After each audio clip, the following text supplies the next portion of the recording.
BJP ആസ്ഥാനത്ത് നിന്ന് തൗഫീഖ് അസ്ലം കൂടി ചേരുന്നുണ്ട്. തൗഫീഖ്, കേരള ഭൂരിപക്ഷവും കടന്നുള്ള മുന്നേറ്റമാണ് ബിജെപി നടത്തിയിരിക്കുന്നത്. ബിജെപി ആസ്ഥാനം എങ്ങനെ ആഘോഷിക്കുന്നു?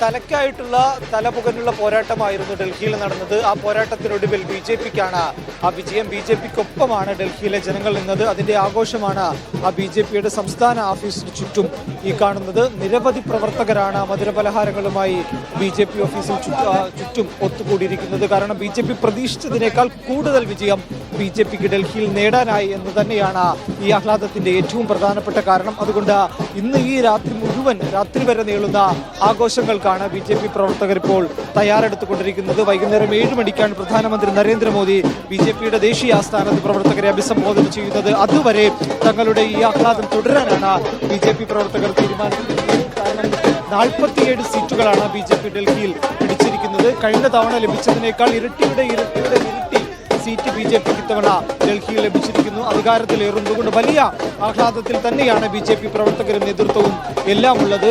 സർക്കാർ രൂപീകരണ ചർച്ചകളിലേക്കാണ് ബിജെപി ഇനി കടക്കുന്നത്. എത്രയും വേഗം സർക്കാർ രൂപീകരണ ചർച്ചകൾ പൂർത്തിയാക്കിക്കൊണ്ട് ഒരു പുതിയ സർക്കാർ അധികാരത്തിലേറാനുള്ള ശ്രമങ്ങളാണ് ബിജെപി ഇപ്പോൾ ആരംഭിച്ചിരിക്കുന്നത്. അതിന്റെ ആദ്യഘട്ടം എന്നോണമാണ് പർവേഷ് വർമ്മ ഇപ്പോൾ ആഭ്യന്തരമന്ത്രി അമിത്ഷായുമായിട്ട് കൂടിക്കാഴ്ച നടത്തിയിരിക്കുന്നത്. ഈ കൂടിക്കാഴ്ചയ്ക്ക് ശേഷം കൂടുതൽ ചർച്ചകൾ ഉണ്ടാകും. ആ ചർച്ചകൾക്ക് ശേഷം ആരായിരിക്കണം ഡൽഹിയുടെ മുഖ്യമന്ത്രി എന്ന കാര്യത്തിൽ ഉടൻ തന്നെ ഒരു തീരുമാനമുണ്ടാവും. പർവേഷ് വർമ്മ തന്നെയാണ് മുഖ്യമന്ത്രിയാകാൻ സാധ്യത.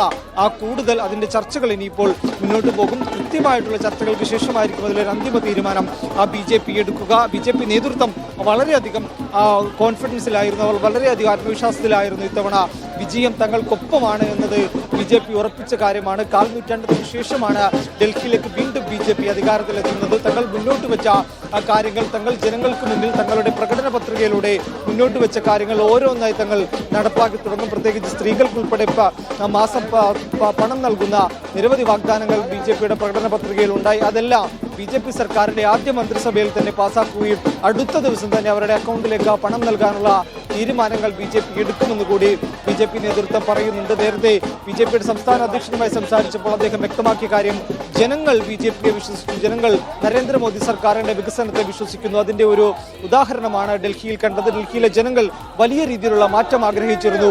ആ മാറ്റത്തിന്റെ ഫലമാണ് ഇപ്പോൾ കണ്ടതെന്ന് കൂടി ബിജെപി നേതാക്കൾ വ്യക്തമാകുന്നുണ്ട്. ഒപ്പം മറ്റൊരു കാര്യം നമ്മൾ പ്രധാന എടുത്തു പറയേണ്ടത് അരവിന്ദ് കെജ്രിവാളിന്റെ പരാജയമാണ്. അരവിന്ദ് കെജ്രിവാളിന്റെ പരാജയം ബിജെപി നേതാക്കളും പ്രവർത്തകരും ഇവിടെ ആഘോഷിക്കുകയാണ്. കെജ്രിവാളിന്റെ ഫോട്ടോയിൽ ചെരുപ്പെടുത്ത് കെജ്രിവാളിന്റെ മുഖത്തടിച്ചുകൊണ്ടാണ് ബിജെപി പ്രവർത്തകർ ഇവിടെ അവരുടെ ആസ്ഥാനത്ത് ആഘോഷിക്കുന്നത്. ആ കെജ്രിവാളിന്റെ പരാജയമാണ് ബിജെപിയുടെ വിജയത്തെക്കാൾ കൂടുതൽ ബിജെപി ആഘോഷിക്കുന്നത്. ബിജെപിയുടെ ആം ആദ്മി പാർട്ടിയുടെ മുൻനിര നേതാക്കൾ എല്ലാവരും തോൽക്കണമെന്നായിരുന്നു ബിജെപിയുടെ ഒരു പ്രധാനപ്പെട്ട ആഗ്രഹം. അതിൽ ഏറ്റവും പ്രധാനപ്പെട്ടത് കെജ്രിവാൾ തന്നെയായിരുന്നു. കാരണം കെജ്രിവാളിനെ തോൽപ്പിക്കുക എന്നുള്ളതായിരുന്നു ബിജെപിയുടെ ഒരു പ്രഥമ ലക്ഷ്യം. ആ ലക്ഷ്യം അവർ വിജയിച്ചിരിക്കുന്നു. ഇനിയിപ്പോൾ സർക്കാർ രൂപീകരണത്തിലേക്ക് ഉൾപ്പെടെ കടക്കുകയുമാണ്. ഈ ആഘോഷങ്ങൾ തുടരുകയാണ് ബിജെപിയുടെ സംസ്ഥാന ഓഫീസിൽ. ഇനി ഈ ആഘോഷം വൈകുന്നേരം ബിജെപിയുടെ ദേശീയ ആസ്ഥാനത്തിലേക്ക് മാറുകയും അവിടെ പ്രധാനമന്ത്രി നരേന്ദ്രമോദി ജനങ്ങളെ അഭിസംബോധന ചെയ്യും. സ്ത്രീകൾ ഉൾപ്പെടെയുള്ള ആളുകൾ ഇപ്പോൾ ഈ ആഘോഷത്തിൽ പങ്കെടുക്കുന്നുണ്ട്. അവരുടെ ആഘോഷമാണ് നമ്മളിപ്പോൾ കാണുന്നത്. പ്രധാനമന്ത്രി നരേന്ദ്രമോദിക്ക് ആശംസകൾ അറിയിച്ചുകൊണ്ട് മോദിക്ക് മുദ്രാവാക്യം വിളിച്ചുകൊണ്ടാണ് സ്ത്രീകൾ ഉൾപ്പെടെയുള്ളവർ ഇവിടെ ആഘോഷത്തിൽ പങ്കെടുത്തുകൊണ്ടിരിക്കുന്നത്. എന്തായാലും ബിജെപിയെ സംബന്ധിച്ചിടത്തോളം അവർക്ക് ആഘോഷിക്കാൻ വകയുണ്ട്. കാരണം പ്രതീക്ഷിച്ചതിനേക്കാൾ വമ്പൻ വിജയം ബിജെപിക്ക് ഡൽഹിയിലെ ജനങ്ങൾ സമ്മാനിച്ചിരിക്കുന്നു. ബിജെപി അധികാരത്തിലേറണമെന്ന് ഡൽഹി ജനത ആഗ്രഹിച്ചിരുന്നു. പ്രത്യേകിച്ച് കെജ്രിവാളിന്റെ ഭരണത്തിൽ ഡൽഹിയിലെ ജനത തൃപ്തരായിരുന്നു. പലതരത്തിലുള്ള അഴിമതി ആരോപണങ്ങൾ കെജ്രിവാളിന്റെ മേത്തും ഒപ്പം മന്ത്രിസഭയിലെ എല്ലാവരുടെയും മേലുണ്ടായിരുന്നു. അത് ജനങ്ങൾ തിരിച്ചറിഞ്ഞു. അതുകൊണ്ടാണ് ഒരു മാറ്റം ആഗ്രഹിച്ചുകൊണ്ട് ഇപ്പോൾ ബിജെപി അധികാരത്തിലെത്തിയിരിക്കുന്നത്. ഇനിയിപ്പോൾ ഡൽഹിയിലെ ജനങ്ങൾക്ക് ഒരു കാരണവശാലും നിരാശപ്പെടേണ്ടി വരില്ല. അവരുടെ ആഗ്രഹങ്ങൾ, അവർക്കിപ്പോൾ ലഭിച്ചുകൊണ്ടിരിക്കുന്ന എല്ലാ സേവനങ്ങളും മുടക്കം കൂടാതെ ലഭിക്കുമെന്ന് കൂടി ബിജെപി നേതാക്കൾ ഉറപ്പു നൽകുകയും ചെയ്യുന്നുണ്ട്. എത്രയും വേഗം മന്ത്രിസഭാ രൂപീകരണ ചർച്ചകൾ പൂർത്തിയാക്കിക്കൊണ്ട് സത്യപ്രതിജ്ഞ ഉൾപ്പെടെയുള്ള കാര്യങ്ങളിലേക്ക് വളരെ വേഗം കടക്കാൻ തന്നെയാണ് ബിജെപി തീരുമാനിച്ചിരിക്കുന്നത്. ശരി തൗഫീഖ്.